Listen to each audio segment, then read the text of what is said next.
កុំប្រាប់អ្នកណាពីចំណុចទាំង5នេះ 1. កុំបង្ហាញពីជំហានបន្ទាប់របស់អ្នកអំណាចពិតប្រាកដគឺស្ថិតនៅក្នុងភាពស្ងៀមស្ងាត់រាល់ពេលដែលអ្នកប្រកាសពីផែនការរបស់អ្នកកំពុងផ្ដល់ឱកាសឲ្យអ្នកដទៃចូលមកជ្រៀតជ្រែកចូលឲ្យលទ្ធផលជាអ្នកឆ្លើយតបចំនួនអ្នក 2. កុំពិភាក្សារឿងហិរញ្ញវត្ថុរបស់អ្នកបើអ្នកមានតិចគេនឹងមើលងាយអ្នក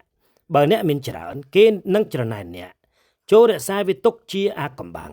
គណៈនៃធនាគាររបស់អ្នកមិនមែនជាប្រធានបទសម្រាប់ការសន្ទនានោះទេ 3. កុំប្រកាសអំពីអំពើល្អរបស់អ្នកបើអ្នកអួតពីសេចក្តីល្អវាលែងជាគុណធម៌ហើយប៉ុន្តែវាគឺជាការដោះដូរដើម្បីទាក់ទាញការចាប់អារម្មណ៍តួអង្គពិតប្រាកដមិនត្រូវបានអ្នកទស្សនានោះទេ 4. កុំត្អូញត្អែអំពីបញ្ហារបស់អ្នកពាក់កណ្ដាលនៃពិភពលោកមិនខ្វល់ខ្វាយពីអ្នកទេហើយពាក់កណ្ដាលទៀតគឺរីករាយ